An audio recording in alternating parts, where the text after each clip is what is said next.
A warm good evening to all.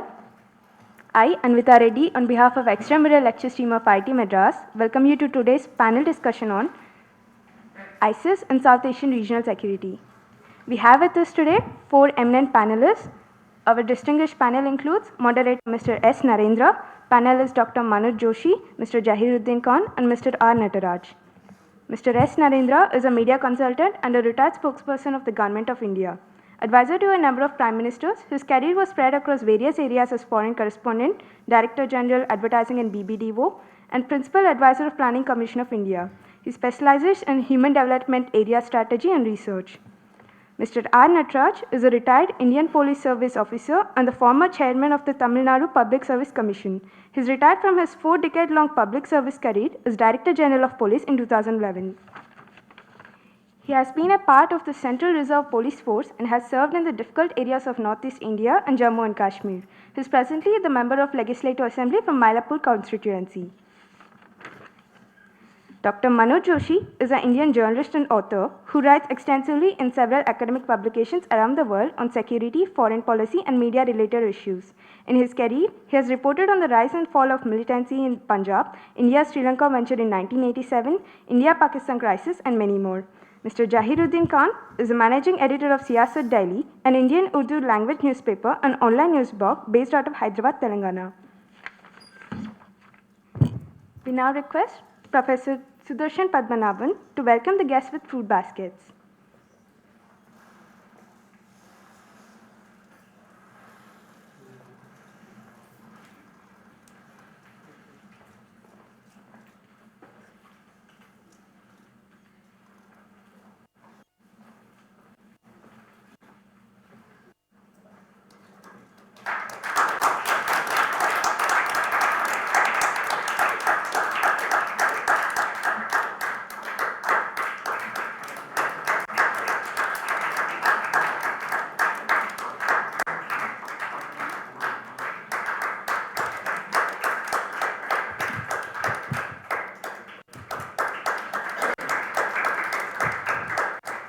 Thank you, sir.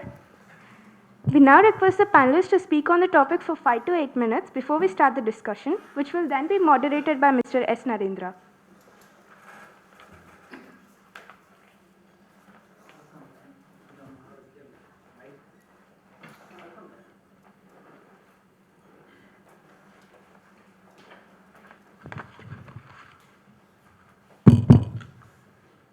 Very good evening.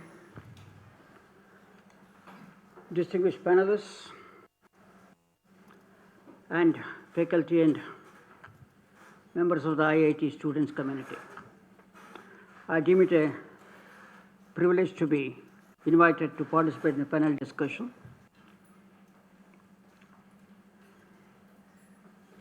We have very eminent people on the panel. As a moderator, I will speak very little because they will be giving the different aspects of the challenge India is facing on account of terrorism of a variety of kinds.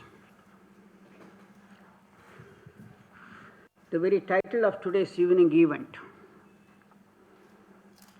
is very intriguing for me because the title uses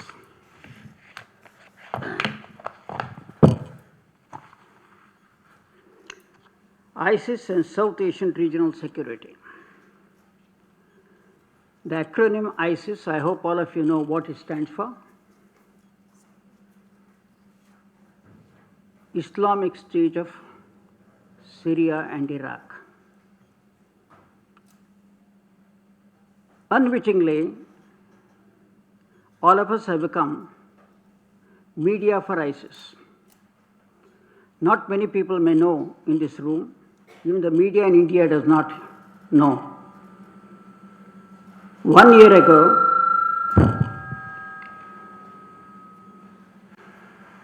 at an international conference of leaders discussing the threat posed by ISIS, have decided no longer to refer to it as ISIS.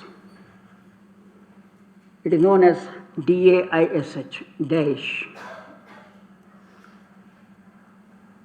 You may say, what is in a name? There is a lot.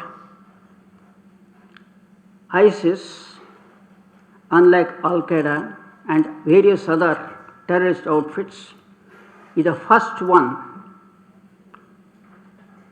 to raise the flag of political Islam. It is the first one to trace itself to the Islamic Caliphate in Baghdad. It wants to claim it is going to be the successor. It wants to claim once it succeeds in its mission, it is going to be the homeland for all Muslims.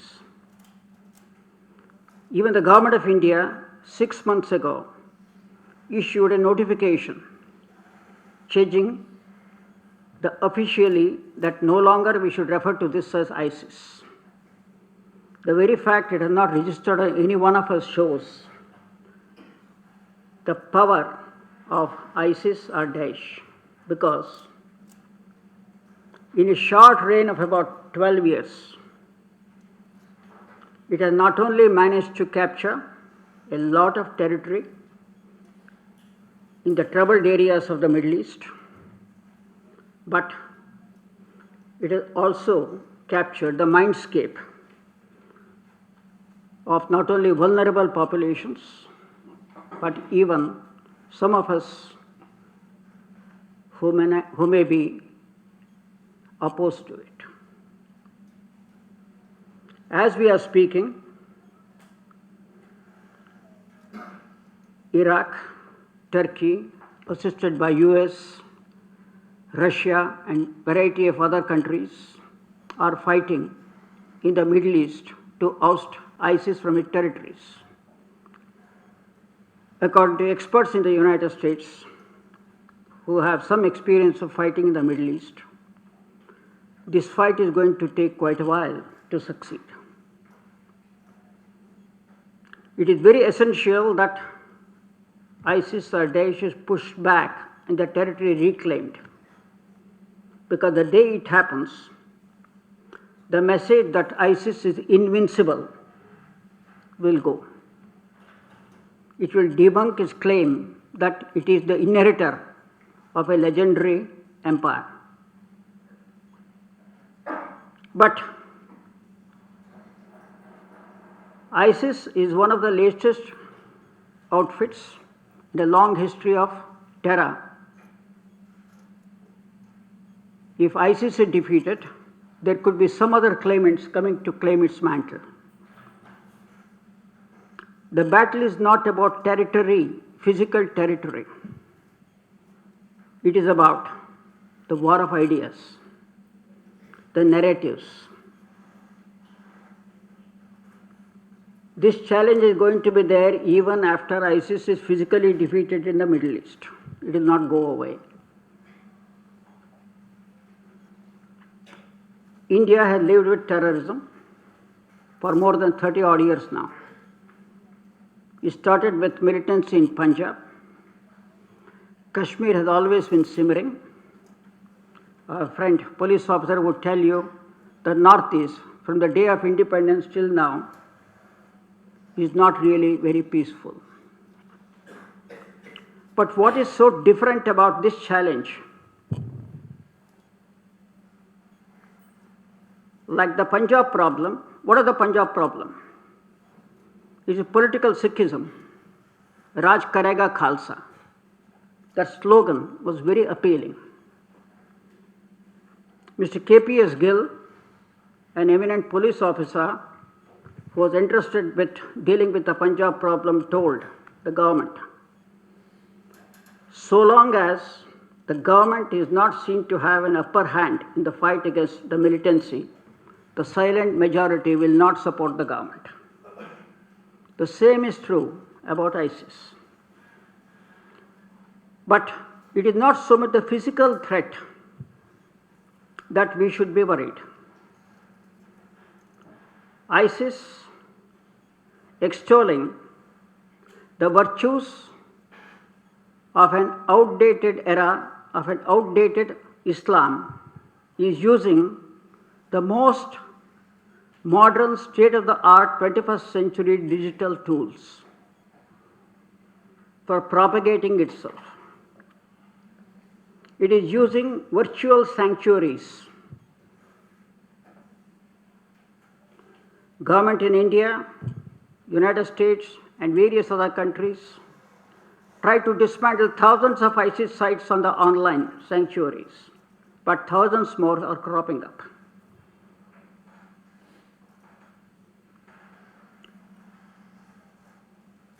It is offering youth in very marginalized sections, unemployed youth, particularly boys, not only a very exciting activity like terror, but also recruiting them for what it calls a holy cause. That is, the Western countries have suppressed us and oppressed us. Not only we should wage a war against them, but also all the non-believers. It is radicalizing the youth to take up to a very fundamental variety of Islam. The battle has to be on 4 fronts. I'm sure the other panelists will deal with them. One is on the foreign policy front. It has to be a very layered response to ISIS on a long-term basis. ISIS and its various successors. One is on the foreign policy front. Second one on the internal security front. Third one is on the war of ideas. The fourth one is on how do we really make the feel in India that the country is engaged in inclusive development, where the fruits of development is shared widely. I have been in government. I have served on various committees dealing with Punjab problem, Kashmir problem, Northeast problem. My police officer, I don't know whether he will agree with me or not, my friend here. I have served in the Home Ministry. So far it is being dealt with as a police problem.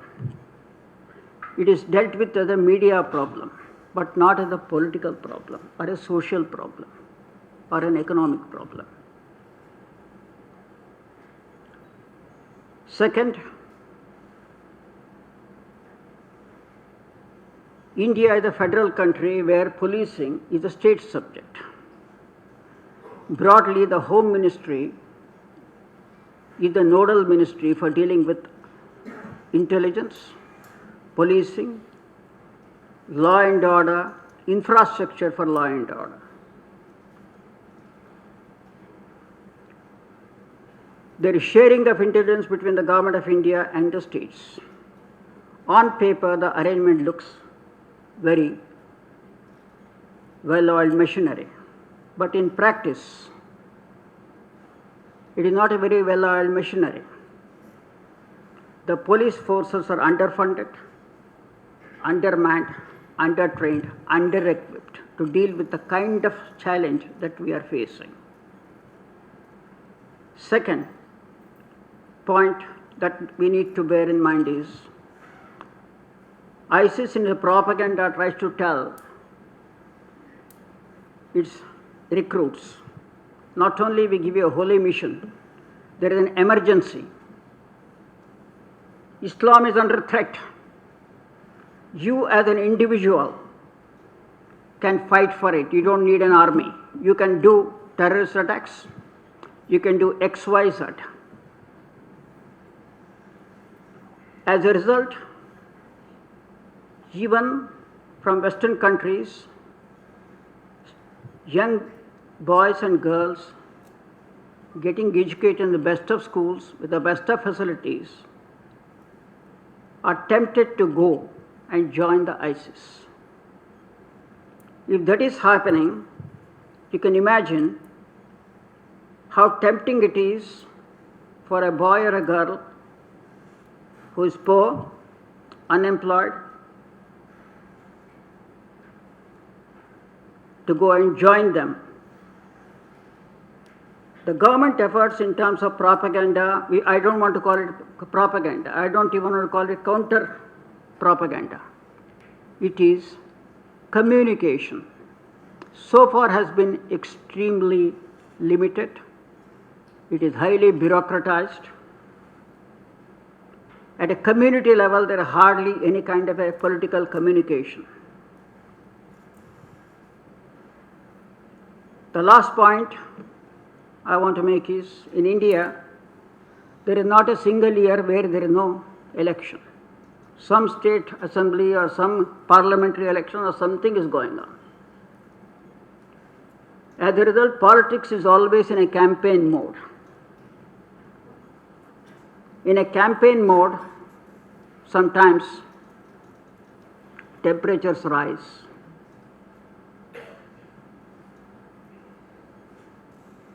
In the latest elections in UP, the kind of languages that are used, the debate about uniform civil code, or talaq, these provide ready-made material to outfits like ISIS in their propaganda to radicalize vulnerable youth. In addition to that, the kind of things happening in Kashmir provide ready-made visual material for them to say, look, here are Muslim youth who are agitating for freedom, who are not satisfied with India. Very often we are very satisfied. Indian democracy is the best antidote to terrorism. I heard about this. Inclusive development is the best antidote to terrorism. By just saying that, it is not going to go away. Is it happening on the ground? They are telling a very powerful story to radicalize certain sections. What is the counter narrative that we have? How many positive stories are there? My friend Mr. Zaheeruddin Khan and his organization are doing tremendous amount of work without any government help on their own to empower the most disadvantaged, not only minorities, scheduled castes and others. Many such stories are there. They all need to be fed back saying that yes, while this is so, this is also happening. In the United States, a lot of studies are being done on the way ISIS is carrying out its propaganda. A lot of communication research is going on. Research into what is called political psychology is going on. Not only our capacity for research is limited in this country, even if it is available, the government systems, whether it is the Defense Ministry, External Affairs Ministry, or Home Ministry, states, that research is not fed into the counter communication, counter propaganda. When ISIS cell is busted here, suddenly we become aware, yes, something is happening. But, oh, government will deal with it. When a terrorist attack is there, from Prime Minister, President downwards, there is always a condemnation message. Next day it is all forgotten. That sense of emergency, something is happening below the ground. There is a ground swell. We need to deal with it. How do we bring that sense of urgency to the politics of this country, to the political communication of this country, is what worries me. I have been in communication for 50-odd years, worked in the government. When I was information advisor to Professor Mr. Narasimha Rao, I requested him to hold an informal cabinet meeting on what is India's policy on propaganda. There are lengthy discussions. But at the end of it, everybody felt that, oh, India need not engage in any such kind of activity because we hold free elections, there is a free media, and everybody has equal rights in this country. Therefore, there is no need for it. The Defense Ministry has what is called a psychological warfare division. Yes, it does some kind of work. The Ministry of External Affairs does something else. I'm ending. Yes. Has what is called a public diplomacy division. Defense Ministry has other apparatus. Intelligence agencies are also working, but there is no coordinated approach to really fight this war of ideas. Thank you very much. I'm sorry I took a little more time than I should have. Thank you.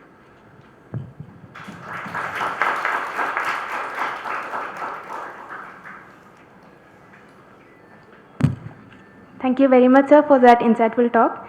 I humbly request the speakers to speak for 5 to 8 minutes. The audience looks forward to listening in detail in the discussion session. Thanks. May I request Mr. Manoj Joshi to go?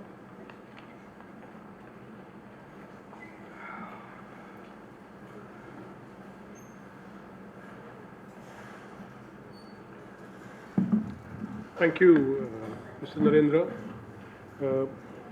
Great privilege for me to be here. I've been in Chennai many times before, but never managed to ever see the IIT out here. I used to work with the Hindu for a long time, but even then never really got down to this place. So when this invitation came, I took it up to come and speak to the students here. Now, in requesting this discussion, we got a couple of posers from the organizers.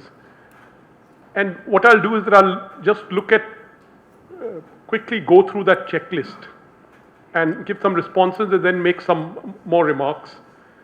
So number one was, is India's foreign policy sensitive to the rise of ISIS in South Asia?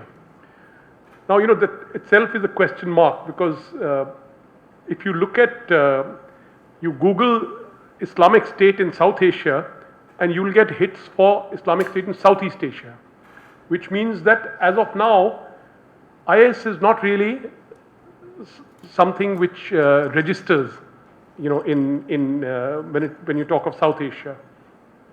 And this is as it should be, because the IS is not a major event, though technically northern India is in its crosshairs, since it has created an outfit called the Islamic State for Iraq and Levant, ISIL, Khorasan province. So northern India is supposed to be part of this Khorasan. It's a kind of a legendary kind of thing, so it extends from Afghanistan, northern India. So this Khorasan province is supposed to be part of, we are supposed to be part of ISIS. But actually it was set up by former Tehreek-e-Taliban Pakistan members.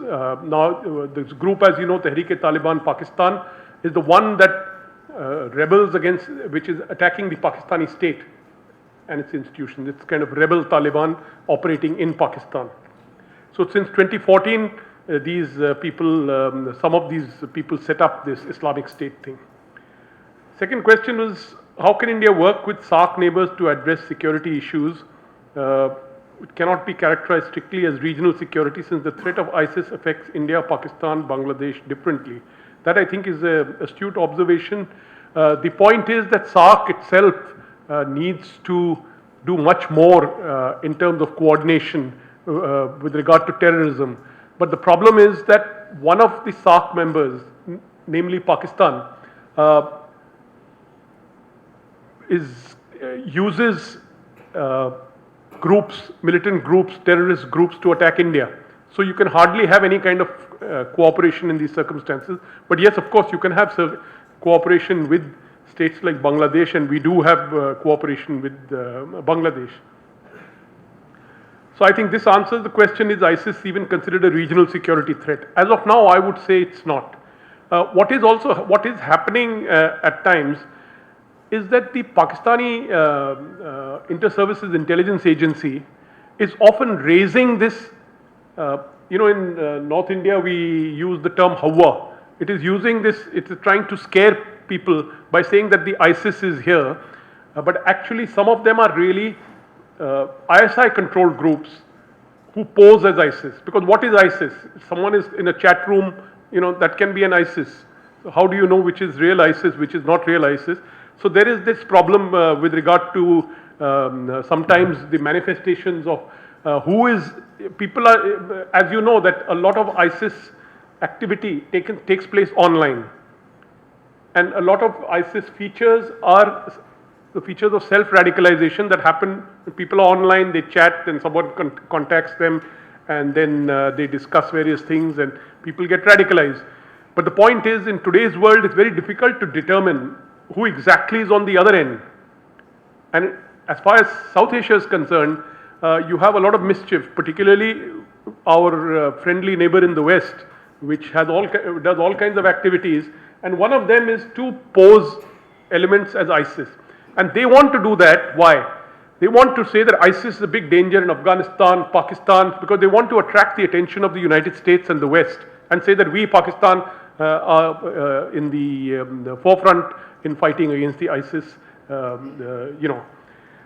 So the next question is, what could be the role of China? I think this could be a very important role, because one thing China is scared of is Islamist radicalism, and in their own province of Xinjiang, they have even gone to the extent of banning beards and preventing people from using the hijab, and you never know, they might even stop people from saying the namaz. So given that kind of an attitude, China is extremely concerned about this, and the point is how to get China to cooperate in such a way that it can put pressure on its friend Pakistan,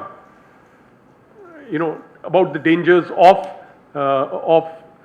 sponsoring groups against Afghanistan and against India, which carry out terrorist activities.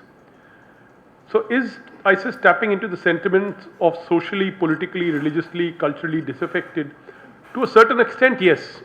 But that is all violent religious extremism often tends to do that.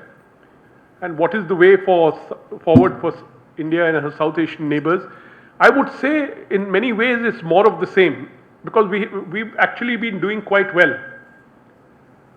In the last 3 decades, when Islamist radicalism swept the world, the one country, 180 million Muslims in this country, and I defy anyone to give me a list of more than 200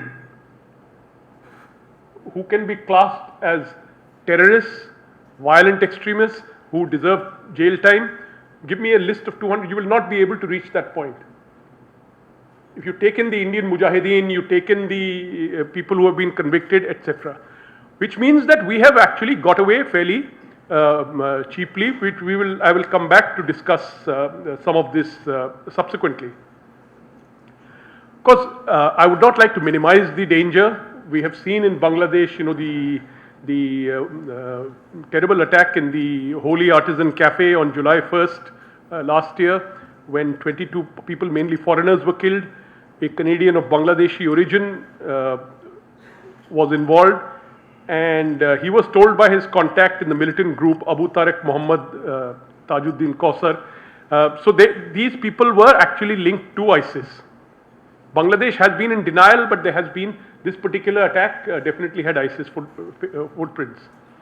The other day there was an attack on the Sehwan shrine in Pakistan. 100 people were killed. There the ISIS has claimed responsibility.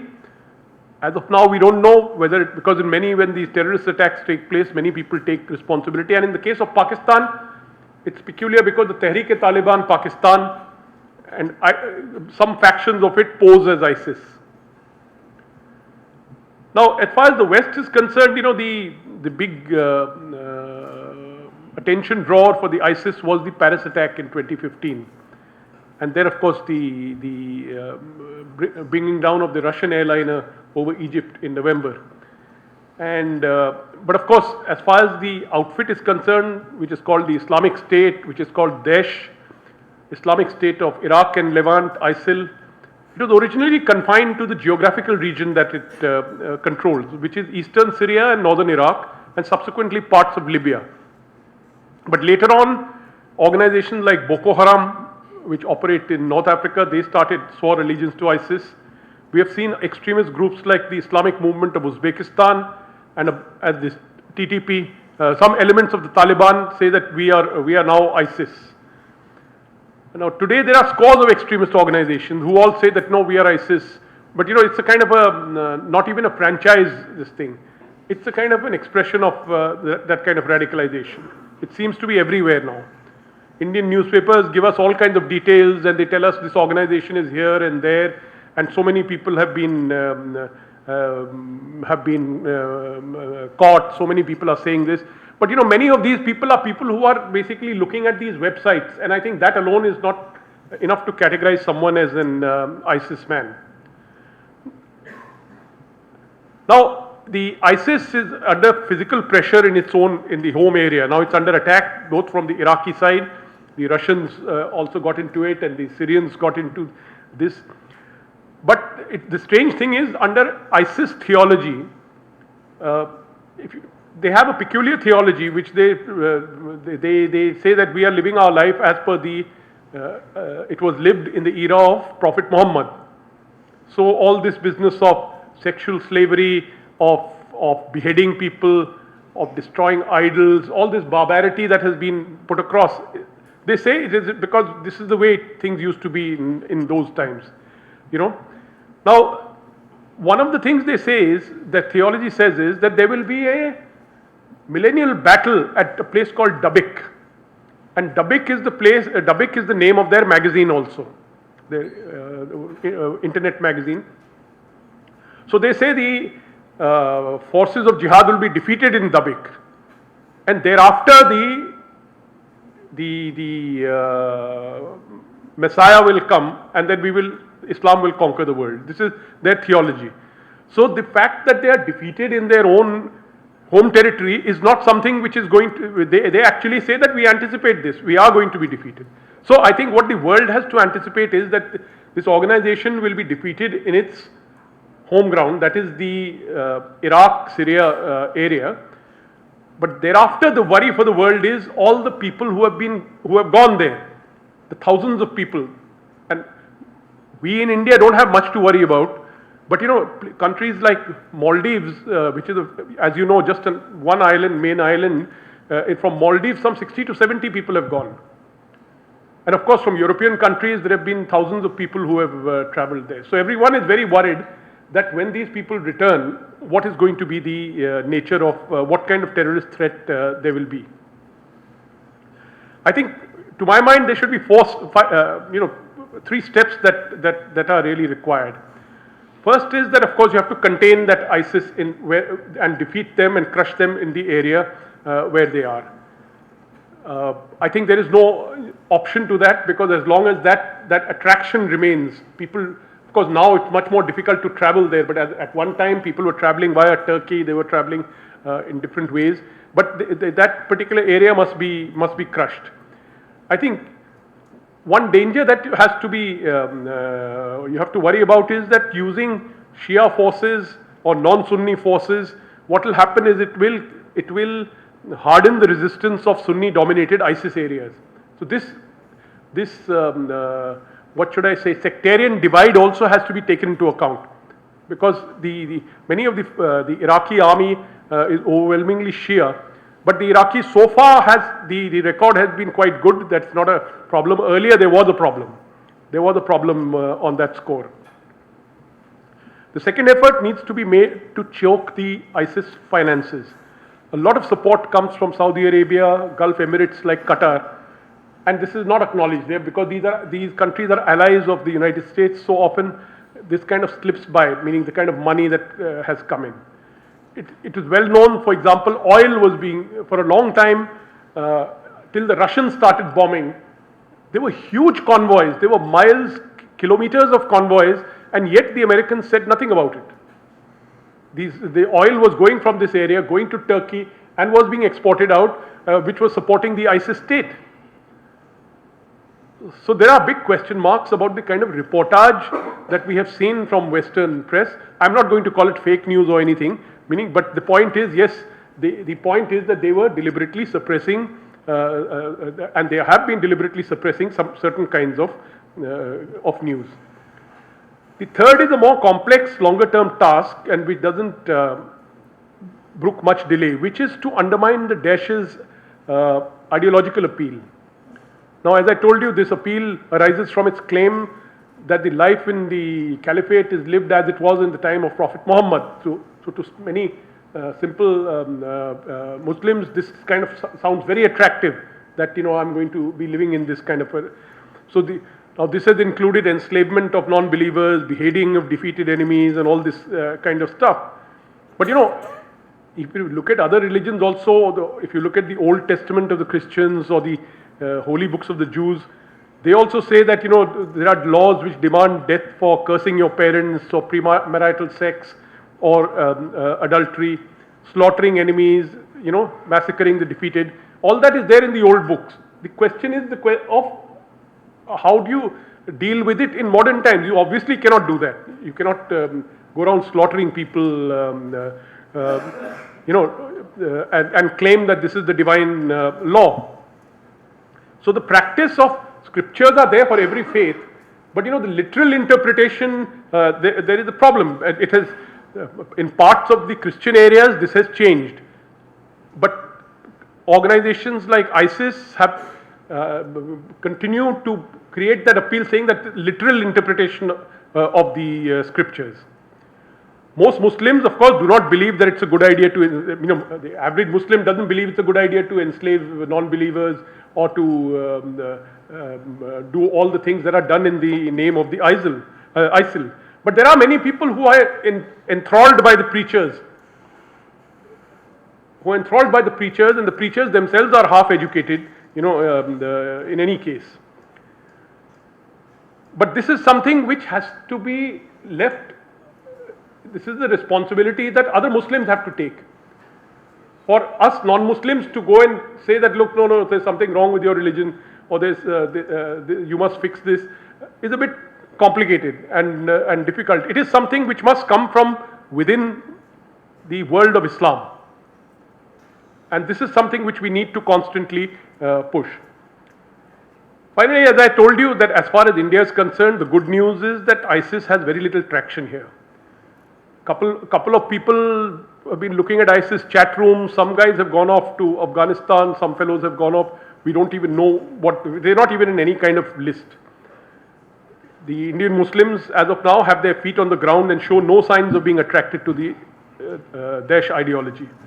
But we should not lower our guards, because as the Paris incident has shown, that with its back to the wall, the Daesh is striking out wherever it can. And it has a kind of a twisted appeal, which often leads to self-radicalization through the means of the internet. This is something, the so-called lone wolf phenomenon, which often arises. So I'll just conclude here. Maybe if there are question and answers, we can talk.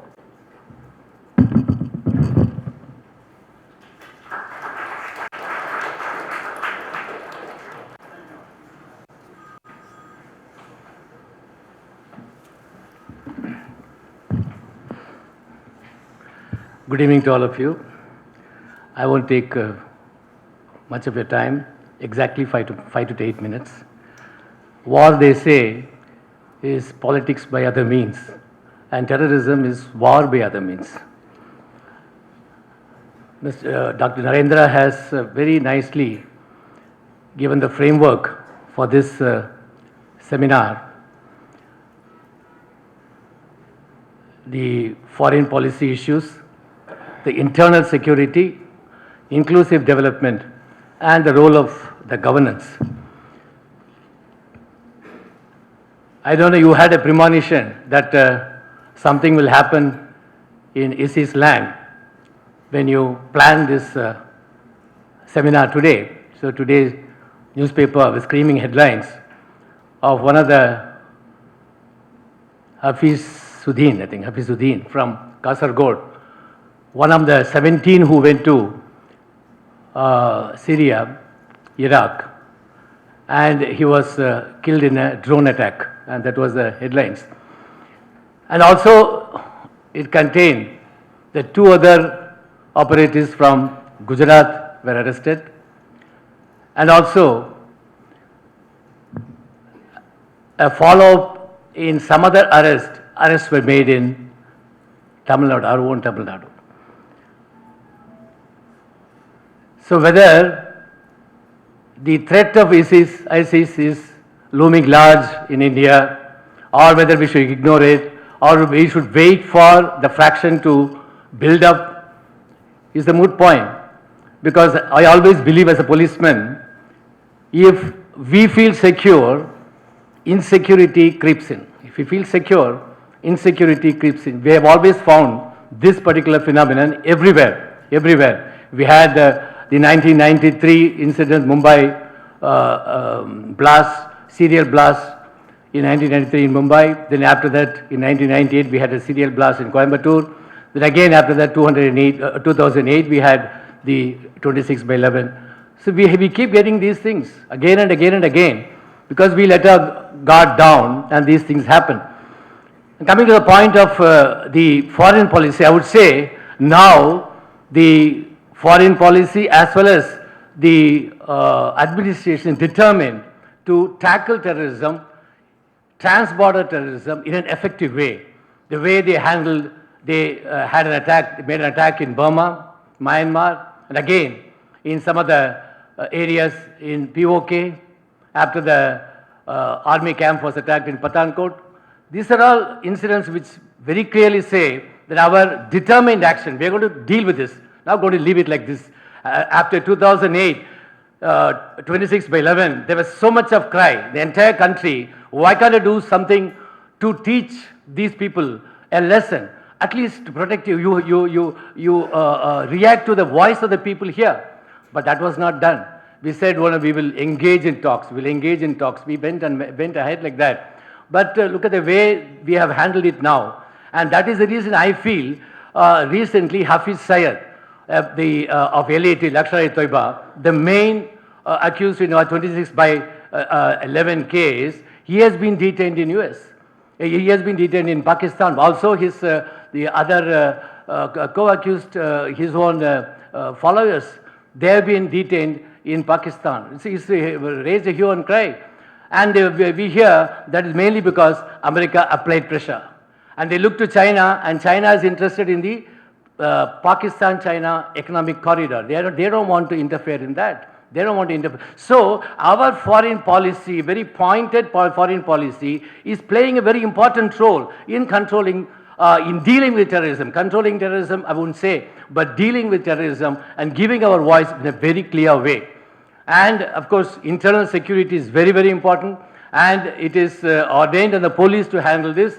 Mr. Narendra also said how the police is ill-equipped and all that. But I must say, Union Home Ministry took a very important decision in 2011, I think 2011, when they constituted National Investigation Agency. At that time, there was a lot of hue and cry. He also said that law and order is a state subject and the central government cannot interfere, and intelligence and the maintenance of law and order, everything else is the lookout of the state government, and the central government can only intervene when there is a breakdown, constitutional breakdown or law and order breakdown, and they can give some infrastructure support.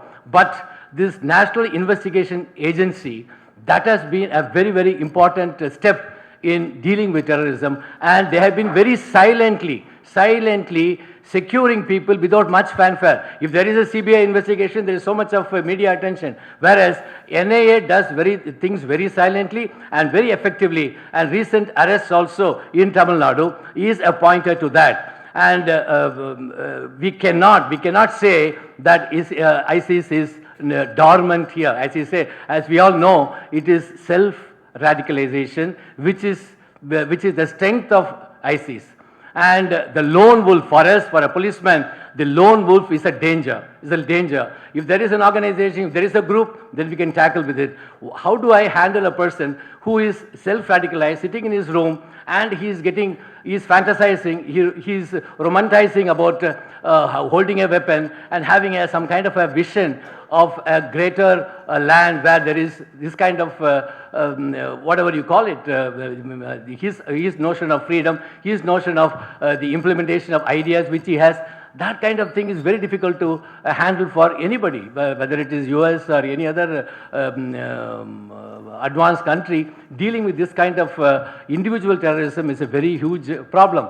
Recently, you would have heard in Kansas, Srinivas got murdered, and only had it been is it Abbas or Syed Ahmad or somebody from India, what would be the reaction in the world? We do not know. What would be the reaction elsewhere? We do not know. But we tolerate, because they're Hindu, we tolerate. So that is also a pointer. It's a very, very complex situation we are living in, and ISIS, I'm telling you, we cannot rule out their involvement and their penetration here. And he says, when you Google, you get only Southeast Asia. I can tell you, South India is a kind of a part of extension of Southeast Asia. That's what is happening. So many of the people here, they are, even during the Aluma days in 1998, I've handled the cases at that time, when we had a serial blast in Coimbatore. These people were radicalized by information from Malaysia. They were getting funds from Malaysia and Singapore. So all those things were happening. So now Al-Qaeda is very powerful in India. That's why ISIS is keeping quiet. So it's a competition between Al-Qaeda and ISIS. And both will, because as far as ISIS is concerned, for them the land is important. They have to have this kind of land. Whereas Al-Qaeda is trans-border. It is trans-border. It is a kind of imaginary land. So virtual land. So that is a difference. And Al-Qaeda and ISIS will compete with each other in terrorist activities. That is a very big danger for us, and we had to guard ourselves from that bigger threat. Thank you very much.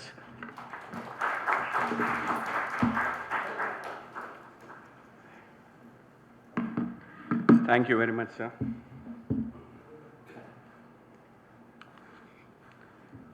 You know, I feel proud to be here among you. And one reason Narendra Sahab has very clearly pointed out, loop-sided development, inequality, breeds all those things. I'll first talk about why ISIS and why Al-Qaeda and all those things. The short-term policies of Western countries, all of you are born, must be less than 30 or 25, 30. Short-term foreign policies of Western countries. Look at what has happened in Afghanistan, how Taliban is born. Taliban is born because of Western countries' interest. Nothing more than that. How Osama bin Laden has been involved in Afghanistan. It's all Western policies. How they have propped up intolerant dictators all over the Gulf. I'll just give you one small example. Per day oil income of Saudi Arabia in its peak was $1 billion. Saudi Arabia is of India's size, 28 lakh square miles, India is 32 lakh square miles. And with the population of 2.5 crores, they have a $1 billion oil revenue. Where was that revenue going? It was going in the pockets of king and his princes and his harem. So when there is a loop-sided development, all this development, look at Iraq. Saddam was no Muslim. He was an atheist. Just to have control over 300 trillion worth of oil wealth which lies in the Gulf. No one cared about Arab countries till 1940s. How come all of a sudden Arab countries have come into limelight? Because of that 300 trillion worth of oil and gas, natural resources which lie under there. So we have to look, as you sow, so you reap. I am no fan of ISIS, no fan of Al-Qaeda, no fan of anyone. But what I believe, I should speak truth. And you people would be future business leaders of India. You people would be future cream of India after 15, 20 years. I'll give you one example. Why they have tolerated, Western countries have tolerated bin Laden. Why they have promoted, I'm sure you must have seen Rocky 2, how they have Talibanized. The word coined, Taliban was coined by America. If I am, you can contest, anyone can contest. It was coined by Taliban to defeat Russians in Afghanistan. So how come you have a wrong policy? You laid a foundation of a wrong thing. Baghdadi, the now supposed to be the caliph of ISIS, you have so many photographs of McCain going and meeting him. Hillary Clinton comes up in her interview and says, we have made ISIS. For what? You have all resources, you have imported dictators on the people, and now you talk about that. So what America or Western countries have done for their own selfish interest of oil are now they have to face the tune of ISIS. ISIS is ISIS and forget about it. I'll just talk about Indian subcontinent. Indian subcontinent, is so beautiful. Everyone talks that Indian Muslims are poor. Look at Sachar committee report. Only 3% Muslims are graduates. They have the highest intake in pre-primary school and the highest dropout by 10th class. When they don't have interest in education, do you think that parents will put them into primary school level? They are highest in primary school and the highest dropout. What has happened in India in last 70 years? They have propped up the fake Muslim leadership. I am not blaming government. I am not blaming RSS, nor blaming VHP or anyone else. I blame Muslim religious leaders and Muslim political leaders. The Indian government, Indian state has created fake Muslim leaders. They go on preaching hate. Why they are not put behind bars? Why they are not jailed? I always ask, that's why I'm not being liked by not many people. You have OACs in Hyderabad, you have Shah Imams in Delhi, you have Azam Khans in Lucknow, you have Muslim League in Kerala. Why? Why you have propped up all these people? Instead of that, you should have gone to the poor Muslims, given them education, given them all facilities which are given to every Indian. I'll give you one statistics. 37% Muslims had their share in jobs. Now not even 3% in government jobs. Lands, not even 1% in the land share. I'm not talking on behalf of Muslim. I'm talking about I'm first Indian. I'm first Indian. But you have to look at reality, what is happening. I won't talk about Kashmir. I won't talk about East India. When there is an injustice, you have to expect that people will revolt against you. People will find you, give you a difficult time. But thank God, I am so confident, no Muslim is involved in ISIS. Even if you look at ISIS history in America, most of the people who have gone and joined ISIS are new reverted people who have just joined Islam and joined ISIS. And what has happened? Look at Saddam Hussein. He ruled over for 24 years. Iraq was the #2 producer. The Iraqis are not better off than Indian. They should have been. They are not even 3 crores, 4 crores population. Saudi Arabia has 2.5. The whole Saudi Arabia should have been educated. The whole population should have got PhD degrees. But you will find poor beggars everywhere. Why? Money is concentrated in the hands of few people. As Narendra Sahab has rightly said, we started some community work. And I'll talk about Muslims. They have a negative mentality. They think that we are being discriminated in India. We have placed 17,000 boys and girls from the slum area into high-tech city in Hyderabad. No one has discriminated. That negative mentality. Because of the politician, they hate, they give them every day, they give whenever elections, like what Narendra Sahab has rightly said, every year you have election, every year you have that hate speech. Just for the sake of winning an election, they do. And what happens is, both feed on each other.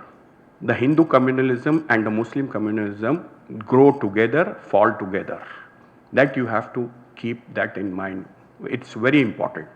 If one dies, the other will automatically die. That's why they let each other grow, so that the people will get fooled and they have their say. So what happens about ISIS? I'll tell you, there were 2 people who were promoted by American government. One was Osama bin Laden, the other was Anwar al-Awlaki.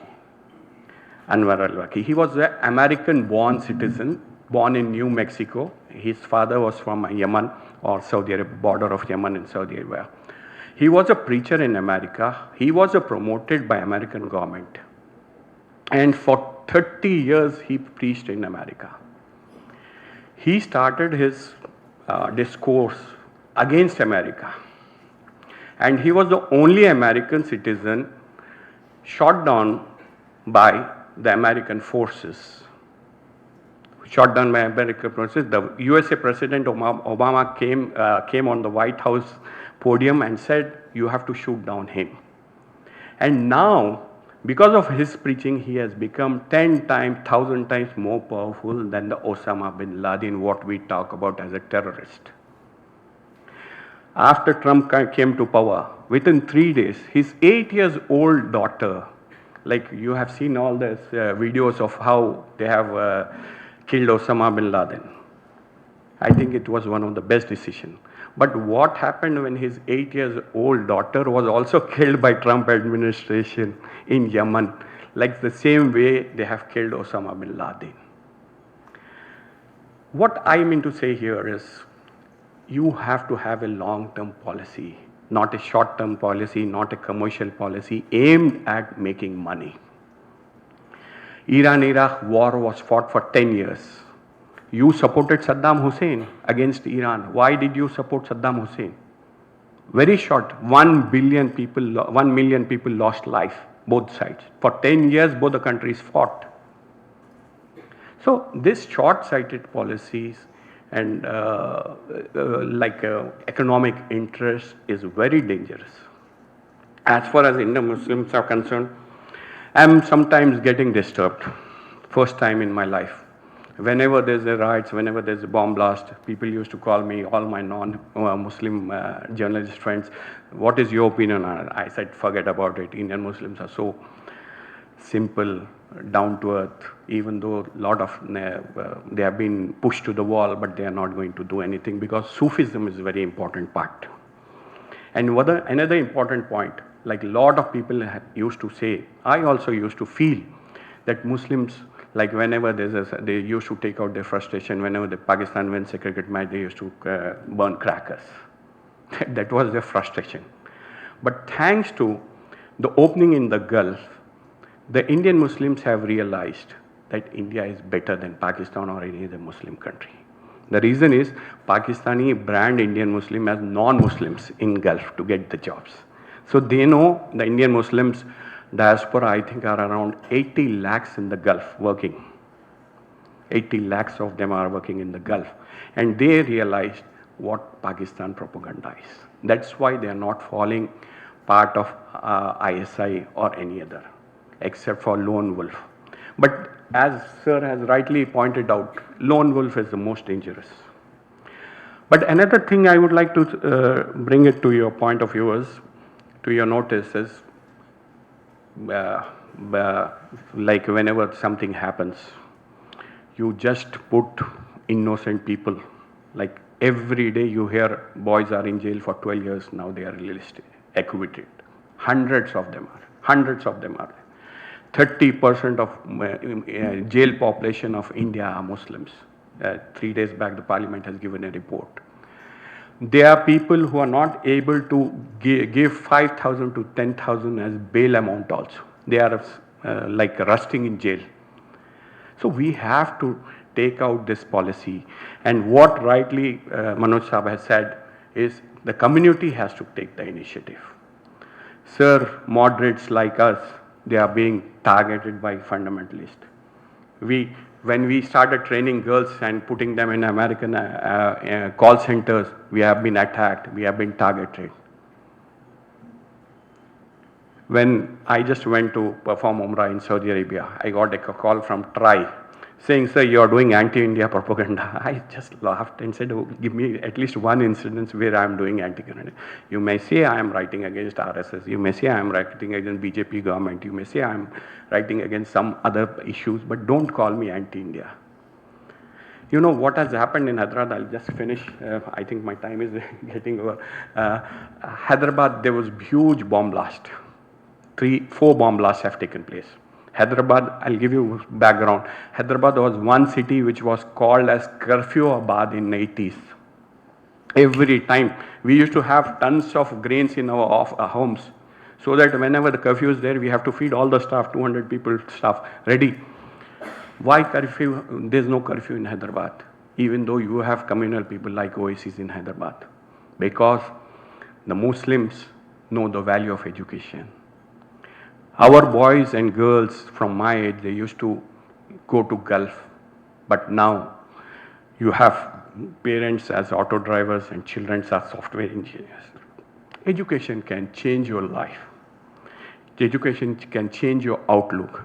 Education can do anything. And that is the shortest thing and the quickest thing which can happen to a human. I am not talking about Muslim or anyone else. And that is what happening in South India. But some radical youths are also getting involved in ISIS activities. The reason is internet. The reason is when they see injustice is being done. Like I have 4-5 Ishrat Jahan case, Sohrabuddin case. Ishrat Jahan was in love with a boy, Kerala boy, Menon. That boy father fought and brought the case to the conclusion. Sohrabuddin, there was one Prajapati. His father fought for that. Indian Muslims don't have the capacity nor the knowledge. They are all educated. I am no fan of Sohrabuddin. Sohrabuddin was a radical. Sohrabuddin was a thug. But this is not the way to eliminate people by targeting them. You have a legal system, put them into trial, kill them, hang them, there's no problem. But don't target the wholesale people. Targeting the wholesale people, community. I'll give you one example. When we had a first time tribunal, People's Tribunal in Hyderabad, we got around 400, 500 people from all over the country in Hyderabad.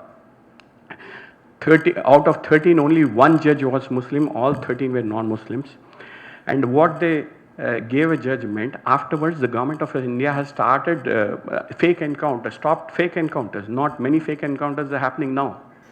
Only reason is, if you target a person who is not involved, it will sow the seeds of dissension. As far as ISIS growth in India or Indian subcontinent, I'll tell you, sir, I have a very good experience with Pakistani. Pakistanis are fed up with bomb blast, fed up with everything, except for a just 0.001% who has their own vested interest. Pakistan is one country which is not run by a prime minister or a president. It has ISI, it has military, they take their own decisions. The prime minister is there just sitting on the table, but he has no say in that. And Pakistan, because of Afghan war, is facing problems. I had a chance meeting in Sri Lanka. Pakistani journalists were there, Afghanistan. I forget my bag, so I came down to pick up that bag. Both were fully drunk, one side Pakistani, one side Afghani sitting, and fully drunk. And they were blaming each other. You have got this poppy culture to our country. Because of you, we got all the AK-47s. Because we were, and the Pakistanis were saying, we fought for you. We fought for you. They say we have allowed 5 million people to come into our country, and our country has gone to dogs. So this is the reality. Everyone is fed up with. I am very confident if injustice is not eliminated, especially with the coming of BJP government, if you do justice, people will never go for any extreme. Everyone would like to have a better life, sir. This time the telecom revolution, the phone revolution and internet revolution, you go to a slum area, boy of 6 years old, he wants a good house, he wants a good car, he wants a good life. He doesn't want to become a terrorist or so this is what the expectation of the poor people are. And as far as ISIS is concerned, I think we should have a strategy with Pakistan. Pakistan is one country which has sown the seeds of terrorism and now eating the fruits of terrorism. They have sown. They have been used, misused, intentionally, unintentionally by everyone. The whole Western world was, Pakistan was a blue-eyed boy for Western world. They thought to defeat Russia is one. But what happened? What is the result? We have to face that result. India is also under cloud for this. If the government of India comes up, like Mr. Narendra has rightly said, when he was Prime Minister, Narasimha Rao, he wanted to do something for the Muslims. He wanted to do something for the poor. I'll give you one more example. You know, the government of India, state government has come with a scheme for SCs, STs. 100 crores for SCs and 100 crores for STs to go for foreign education. It was a grant. Each boy will get 10 lakh rupees. Out of 2,000 boys, how many boys applied? Just guess. Only 33 applied. Out of 2,033, not even 1.5%. And next year, the figure has gone to 145, and you see all the newspapers with the figures, many-fold increase in uptake of SC, ST scholarship. You do justice to anyone, because this is a democratic country, and see everyone gets the benefits of democracy. Thank you very much.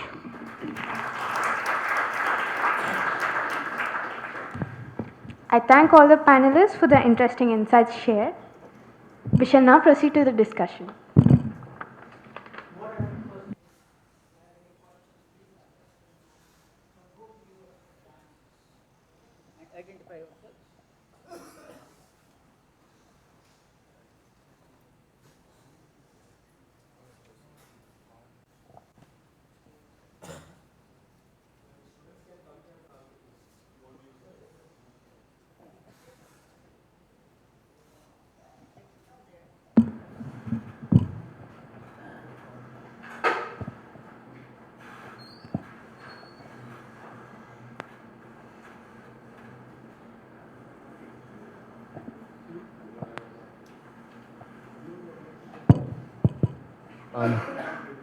Sir, Mr. Zaheeruddin Khan, sir, very insightful lecture indeed.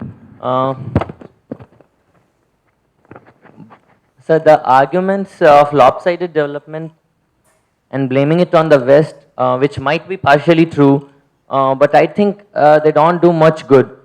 You talked about Sufism and then openings in the Gulf, but just an observation, sir, isn't much of the religious extremism coming from the same way to India from Gulf?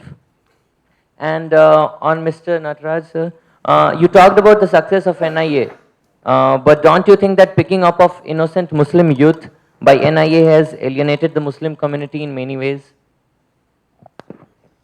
You want Mr. Zahir to answer the question about the Gulf? Zahir, what is something different?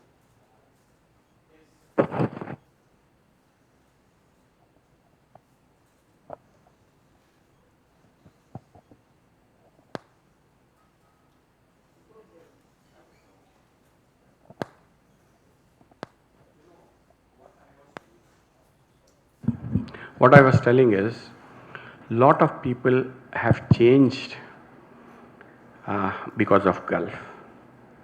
You know, because of employment, they have gone out of Sufism. There's no doubt about it.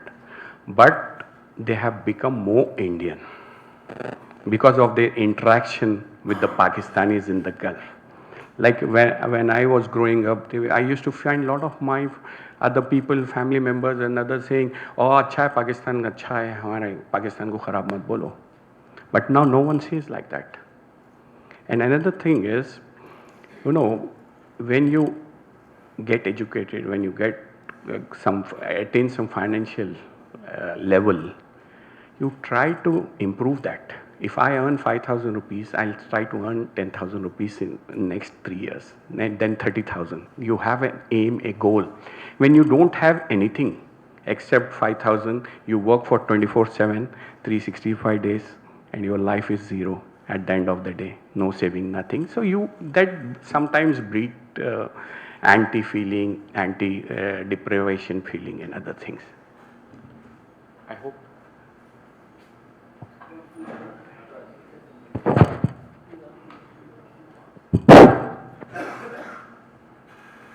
Yeah, you asked something about the innocent Muslim boys being picked up.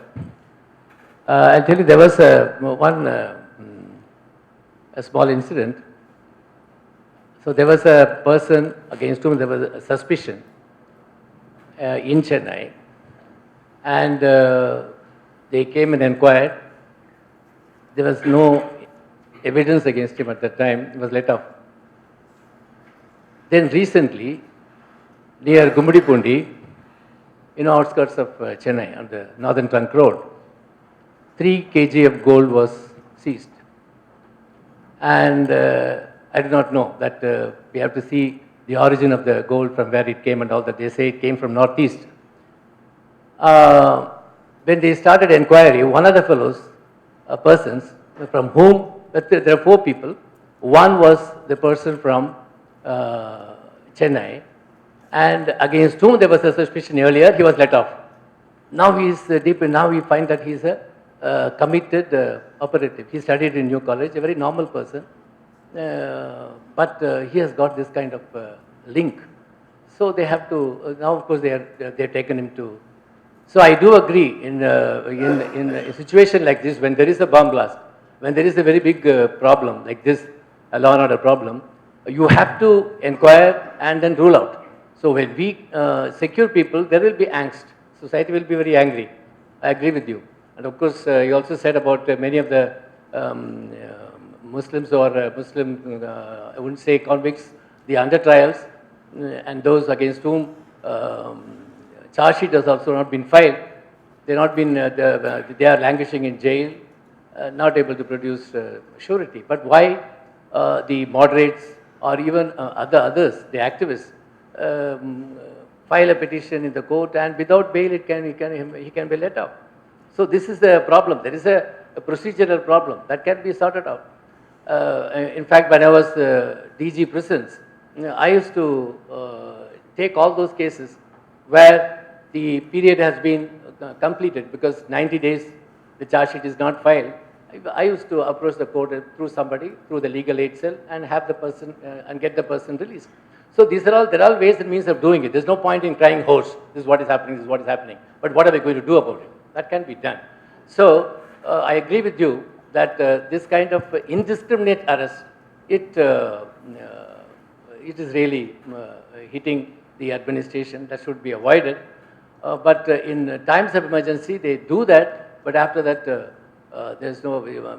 That's why NAA has come. NAA is really doing a good job. They are weeding out people who are not wanted, so that the cases stand scrutiny in court. Also, there is a Human Rights Commission. If it functions properly and people approach it, some of these problems can be minimized. So my question is, I would like to take views of all the panelists for this question. So so one sec, I'll just frame my question properly. My question is regarding the propagation of the ideology of ISIL and ISIS. So when so as one of the panelists mentioned that the points like UCC or what is happening in Kashmir, they become as a fodder for the propagation of ideology in the minds of young Muslims. But there's one aspect which is usually never covered in such kind of panel discussions. So what is the role of the Holy Book Quran in the propagation of the ideology?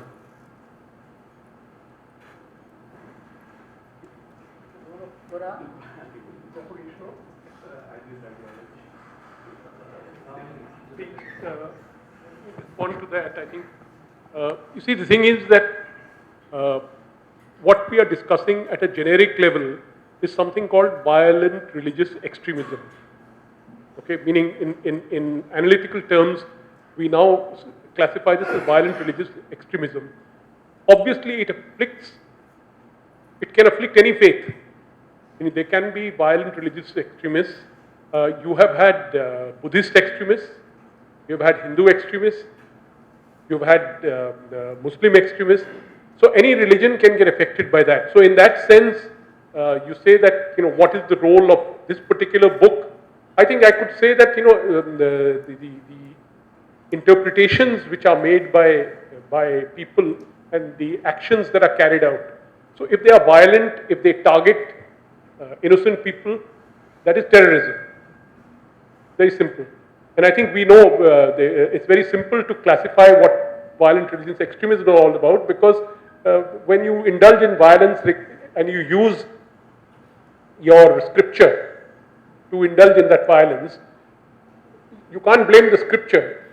You blame the analysis or the interpretation of that scripture for that. Because as I explained to you, if you look at the Bible, the Old Testament, you look at the Jewish religious book, Old Testament, you'll have similar kind of things there.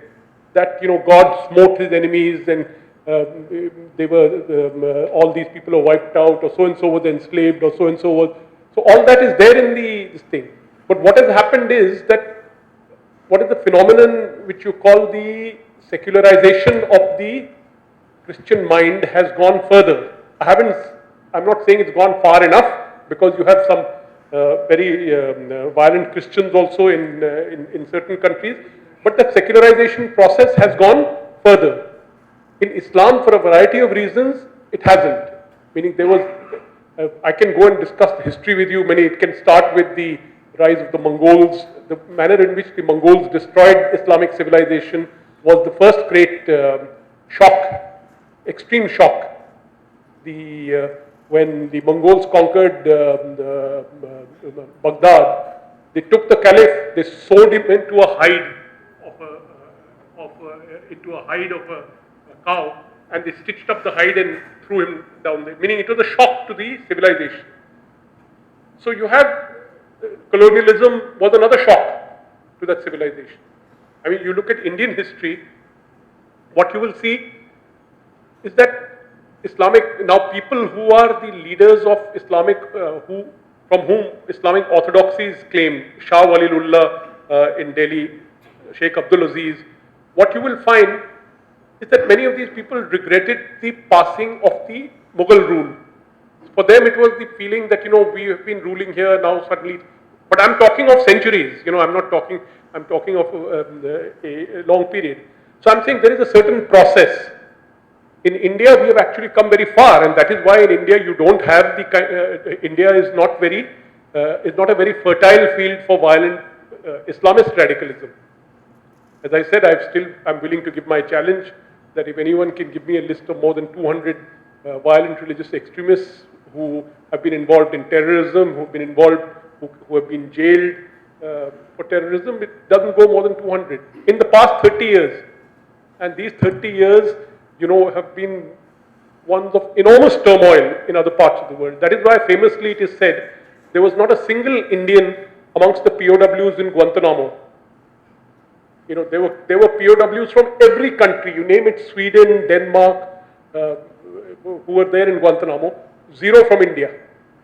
And that is why I insist, because my insistence, because in the 2000s, the police used to claim, the intelligence agencies used to claim Al-Qaeda is here, Al-Qaeda is here. Al-Qaeda never came. What happened? Therefore, I am very skeptical of the IS phenomenon also.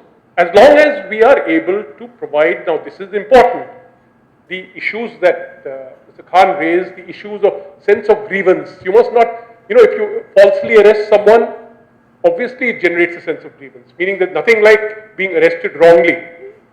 You see? So you must do something, you must not encourage that sense of grievance. You must try to deal with it. But it's a systemic thing. As far as I am concerned, I think the police requires a police complaints commission, which is what is done in the UK. But our policing is primitive. And I deliberately use the term, it is primitive. And I don't know what it is like in southern India, but in northern India, it hasn't changed much from Mughal times. The Kotwal and the use of third degree hasn't changed. And by way of information, do you know in Turkey, something remarkable is happening. Quran is being revised. A New Testament is likely from there.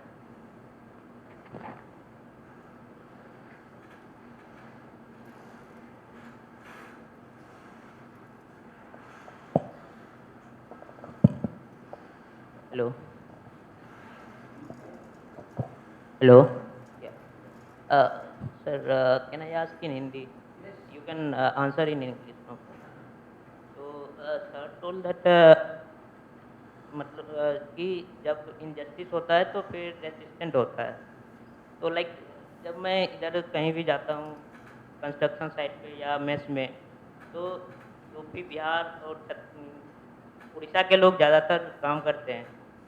तो वो लोग claim कर सकते हैं कि उन लोगों को जैसे बिहार में या उड़ीसा में काम नहीं मिला, तो वो बोल सकते हैं कि ये इनजस्टिस है मेरे लिए. या आप दूसरा उदाहरण ले सकते हैं, जम्मू कश्मीर से 4 लाख कश्मीरियों को मार के भगा दिया गया, तो वो लोग भी बोल सकते हैं कि ये इनजस्टिस है, इनजस्टिस हुआ है मेरे साथ, और हुआ भी है मेरे ओपिनियन से. तो क्या वो लोग अगर हथियार उठा लेते हैं तो क्या ये जस्टिफाई क्या कर सकता है? मैंने बोला था कि क्या इसको जस्टिफाई हम कर सकते हैं क्या?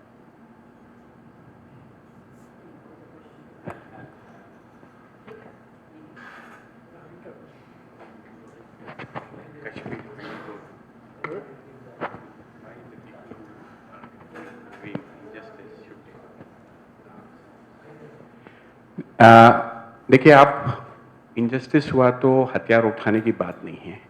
इनजस्टिस हुआ तो इनजस्टिस को फाइट करने की बात करना चाहिए. हम एक डेमोक्रेटिक कंट्री में हथियार उठाना तो बुजदिली का काम है.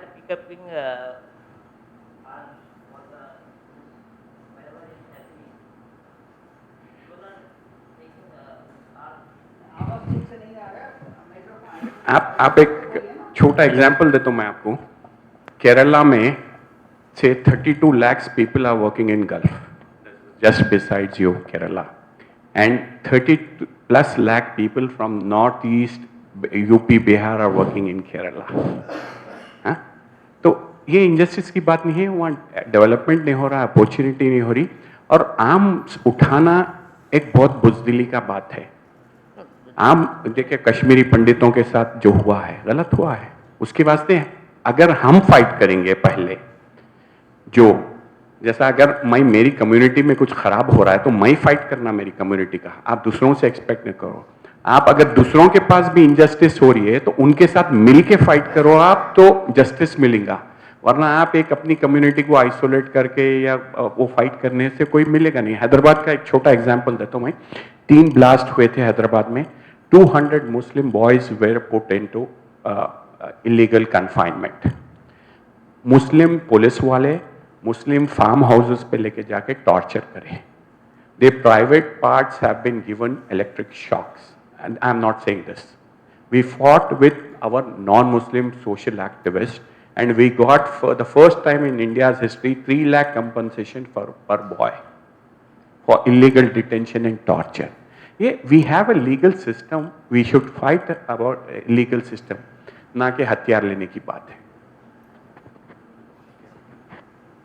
You see, the point of democratic country में the democracy जो है by definition, the exclusive right for violence rests with the state. That is the definition of democracy, and that exclusive right of violence, it is true, and this is, I hope that, I wish that our police would also understand this, that in India, no one can order a person to be killed, not even the President of India. A person can only be executed after judicial due process. Why execute even detain? Even detention has to be through that is Article 21 of the Constitution. So what I'm trying to say is, what I'm trying to get at is that violence is something which democratic societies keep very, very tight control over it. They have very exclusive right of that violence. So violence, that is why the armed forces of the country conduct violence. If there is violence, it is against external enemies, not against internal enemies. The police get authority against internal enemies, but again, this is checked. But of course, we know that there are excesses, we know all that. And we know that after all, the same people who have been freed after 10 years, who were detained illegally, they were freed by an Indian court. It is the judge who said your police evidence is no good, these people are free. Sir, what do you do with the person in Girappan? You have to shoot him, there's no question. Veerappan, of course. I mean, it's a kind of battle. There are some extreme cases. Let us not get into that. See, I'm saying that Police have got certain constraints. I'm not, in the sense, classic example is someone like, let us say, leave alone Veerappan, but someone like Prabhakaran. You know, the point is that when you, the problem with terrorism is that the terrorist never negotiates. The terrorist wants his demands to be accepted 100%. So there is no negotiation, there is no room there. Whereas democracy is a system of compromise. In democracy, there is always compromise. And the whole point of democracy is, and I think this issue was, instead of violence, you have the option of throwing out the government. That in the next election, you throw out that government. And it is not that this country has not done it. After all, you know very well, anyone who has lived in modern India, many governments have come, many governments have been thrown out. You see? So, no, I'm saying, I'm talking of these young people, they have this thing that even, you must have seen that, suddenly some grand chief minister, he's gone, then the next fellow comes, the next party comes. So, as long as that option is there, and I agree with you, that if that option was not there, I can understand, then if you want to raise, take up weapons to fight against iniquity, fine. But as long as that option is there, as long as in the democratic system you have that option, I think it is illegal, in my opinion, to overthrow the state, illegal and to attack the state with arms, because then that is tantamount to sedition. But if the democracy is attacked, democracy becomes a casualty, and you have an autocracy or an authoritarian state, then I think it is legitimate to fight against that state.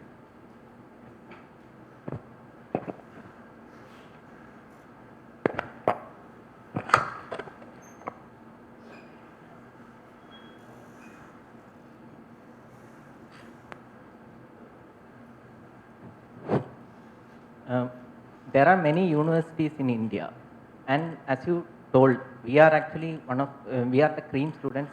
In future, we will be leading the country, and we can see a clear trend that many students have taken it as a fashion to say that to abuse army and all. Even though many sacrifices are being done, means police people are doing sacrifices, but mainly we are actually students have become that fashion is there to abuse army, like we want Asadi, such kinds of activities are there. So whether these things are foreign funded or absence of government means proper happened.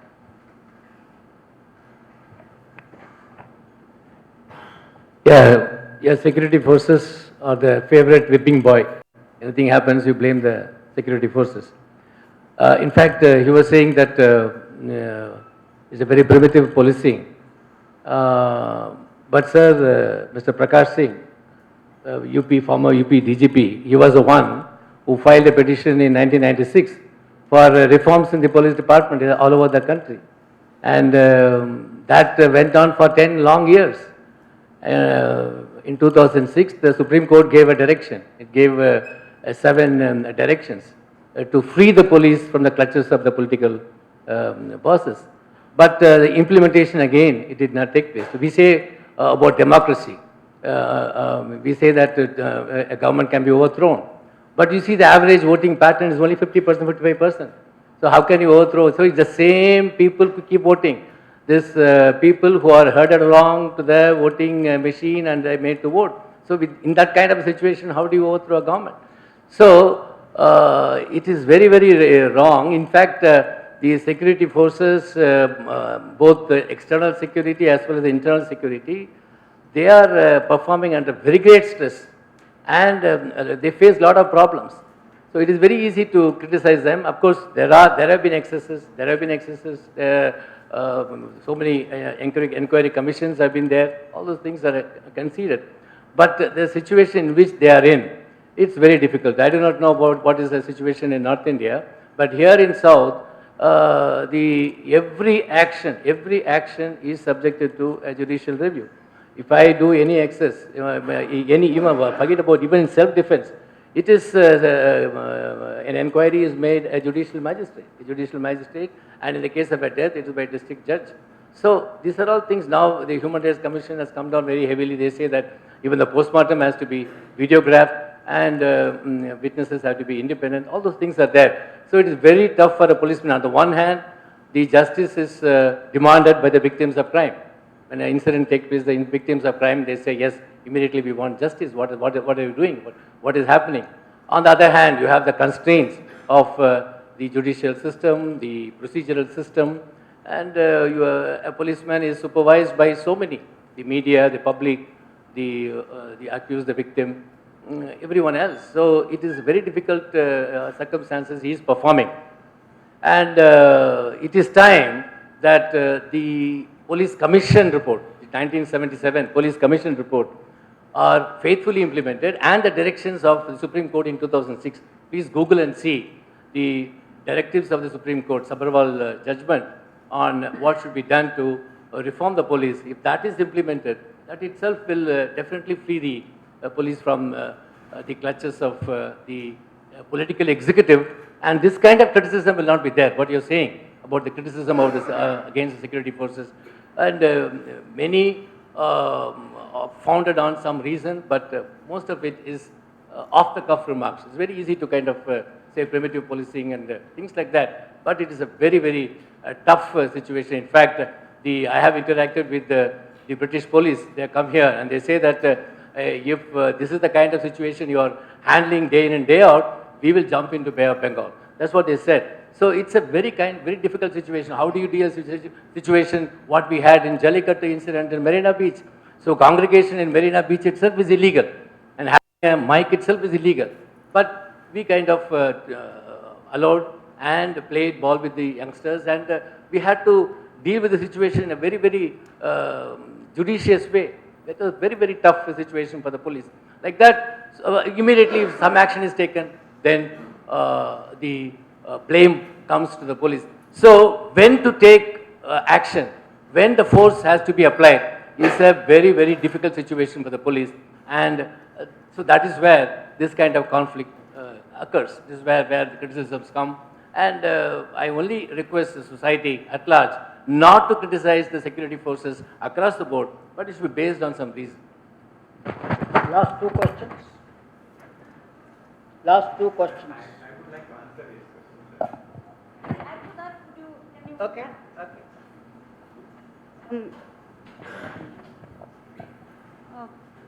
The first thing I'd like to say is that if we give up our right to question the state, including the security forces, we endanger our democracy. And like Manoj said, we've all participated hopefully in the Indian democracy, and we know that only the state has a legal right to use violence. But the citizens have the right to place a check on that. And that is done through the democratic institutions that we have. And these democratic institutions give us the right to question our security forces. The Indian state doesn't work for everybody all the time in a equitable fashion. I think even this, all of us can share our own experiences and say that. But when that becomes a structural constraint, that means if your identity places you at a disadvantage forever or for long periods of time, that is a situation that we have to question security forces and policing in. And we have that problem in India, we have to recognize that. For example, there are many parts of India which have lived for 30, 40 years under Armed Forces Special Powers Act. You cannot say in an emergency, this kind of thing you have to accept. People's lives have become the way an emergency is being dealt with. Generations are being brought up under that emergency. Under these circumstances, if you say, remove the democratic check from the conduct of force by the state through the security forces, you lose sight of the fact that today these security forces are employed in regions where you are fine with the force being used. Tomorrow they will be used in places where you will not be so fine with that same force being used. I think this is a very dangerous kind of trend that we are seeing, that if you question the state, you are anti-national. And this is becoming very worrying. Look at what has happened in Ramjas College. It's so easy to blame, so easy it is becoming today to call people anti-national. Why should we not question our security forces? They employ the force of the state for the citizens, not for any vested interest of the state. In which part of India can each one of us say that you are satisfied with the policing or the use of any other security force? You're fully satisfied. Only when you reach that situation you should say that don't question the security forces. This is exactly what Trump is saying in the United States. And we are okay with criticizing what he is doing there against the Indian community. We are all very concerned about the murder of the one Indian and the shooting of the other Indian, as we all should be. But when similar things happen here, we tend to brush it under the carpet by saying this is a particular community, or this is a particular incident, or this is a particular process, and this is an emergency, or that is an emergency, or this is the kind of action one has to take. You have to guard against it regardless of whether you consider it an emergency or not. And this is not, I mean, I would like to say, I don't think this is a fashion in educational institutions. This is a requirement of educational institutions. Be aware of your own rights. I'll just say, you know, all of us have watched this. One girl, Ramaya, she was given 11 punches by policemen in Ramjas College. All of us watched. Just imagine if she had been your daughter or your wife or your relative. What will you do? 11 punches were given to a girl called Ramaya in Ramjas College. So if that happens to Ramaya, tomorrow it may happen to my wife, to ex-wife, or to you also. So we have to have a democratic check. And I'll tell you one more thing. Rohit Vimla case happened in front of our eyes in Hyderabad. The boy, he wrote his suicide note. I couldn't even go. I went there for at least 7 nights. You know what he says is, I should have got myself killed before joining Hyderabad Central University. I should have hanged myself on the first day because I should not have faced discrimination like this. Just imagine a boy, 22 years old, writing his suicide note and saying, don't blame anyone. So we have to fight. I am not saying there is so much injustice in Islamic countries also. Shias, Sunnis. In fact, if you look at Syria, there is only 10% of the population which is ruling the country for last 70 years. Alawis, 70 years they are ruling. What is happening? Just imagine injustice done to Saddam Hussein, killed his own in-laws. For what? For power. So power corrupts everything. We are all educated. We have to come out of our narrow-mindedness and fight for the right. If I fight for your right today, you will fight for my right tomorrow. Vice versa will happen and country will prosper. Don't underestimate. We can overtake China. We can overtake America in next 15, 20 years. If we have this small fights going on, what will happen to this country? Thank you very much. Sir, a small question. So, I think one of the problems which our society faces is not giving a right answer to the question and beating around the bush. So I think for one of the question that is there for in campuses where slogan goes like Desh ki barbadi hogi and all such kind of things, is there a hand of foreign funding or is it organic? I think you can precisely answer for this question. I'll tell you something very clearly. The right of free speech in this country, even if you say that this state should be destroyed or not destroyed, as long as it remains speech. The moment I take explosives, the moment I take weapons, I cross the threshold. So what, if I feel like standing on the street out there and saying that to hell with this country, this is an unjust country, this whole system is unjust, that's protected right of free speech. The change occurs if I take a bomb, I place the bomb in the railway station, blow up a whole lot of innocent people, or I take up weapons, organize a force to attack the system, to overthrow the system. Then it becomes sedition. Sedition also, I'm not comfortable with the word because the sedition is a word which was from colonial times, from the British times. I'm frankly not comfortable with it. I do not envisage, I think if the Indian democracy works, I do not see anyone wanting to overthrow it, and it cannot be overthrown. If this system works, and I think it's very important, I think we were just discussing the issue of police, army, excesses or not. You know, yes, I come from a military family, from not now, from 100 years.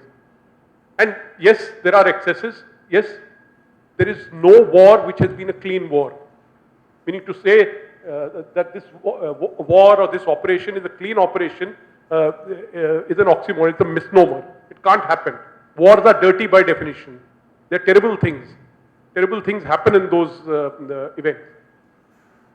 The world community after 1945 has sat down and got together one very important principle. You cannot claim nationalism to commit war crimes. You cannot say, in the name of my nation, in the name of sovereignty, I have massacred, I am killing these 100 people. Those people will be hauled up for war crimes. And you know, maybe today no one is being hauled up. See, the problem is this is this thing of global politics and the concept of the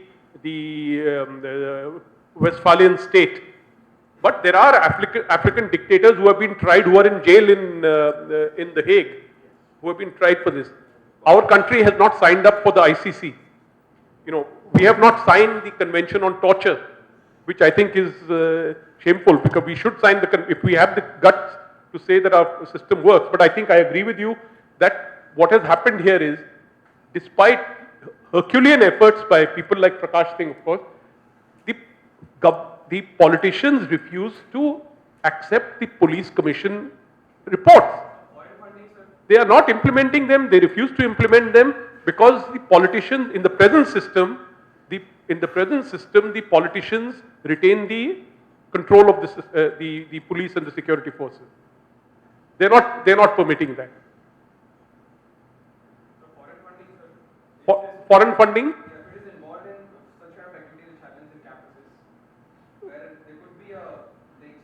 You know, look, let me tell you.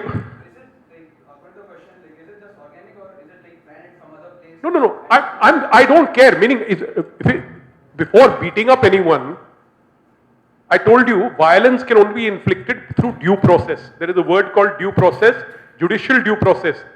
Only a judge, and even a judge can't order torture, by the way. He cannot say, isko do haath maro. He can't. He can imprison you. There are certain procedures, processes. So I am saying that if you go and say that I'll go and beat up these students in so-and-so place, who is the judge? Who judged that these people were anti-national? The police can't judge. They are not allowed to judge, mind you. Only the judicial system can judge. But here what is happening is that justice is being short-circuited. Some people are claiming in the name of the nation that these fellows are anti-national. If they are anti-national, by all means, after all, you know what happened in the JNU case. The police came, they have now got evidence. Where is the case? They claim that this Omar Khalid and this other fellow, Kanhaiya, these were anti-national. Where is the case? Try them. They must be tried. If there is a sedition case, they should be tried.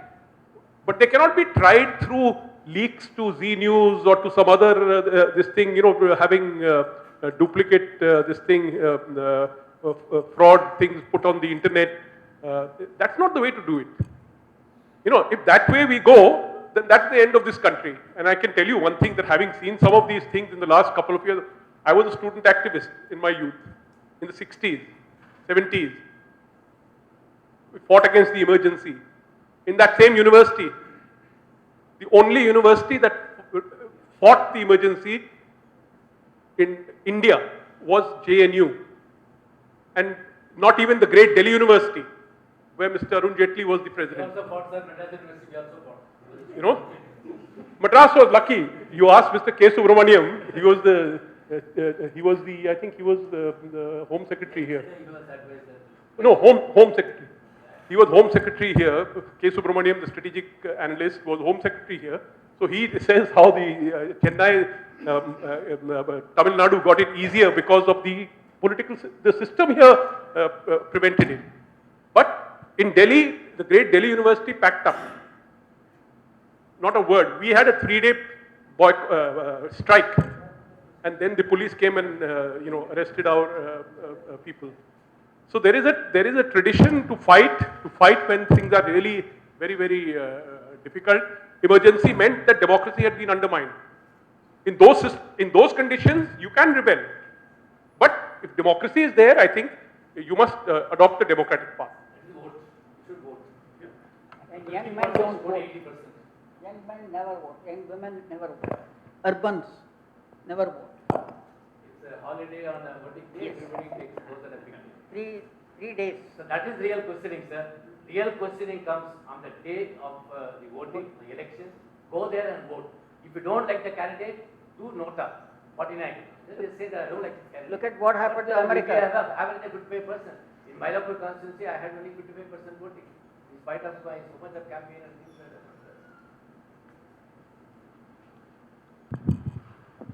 We sincerely thank all the panelists, Mr. S. Narendra, Mr. R. Natraj, Dr. Manoj Joshi, Mr. Zaheeruddin Khan for giving us this opportunity to have them with us today. It has been a valuable interaction that we'll all surely reflect over. Thank you very much. I request Professor Sudarshan Padmanabhan to illustrate the speakers with mementos.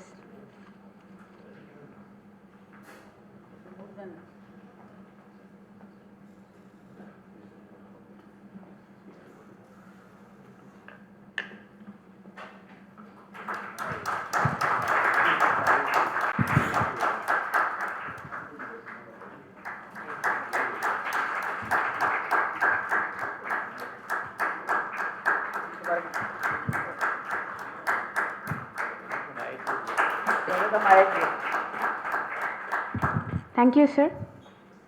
I request the speakers to leave messages to the ITM community in the EML yearbook.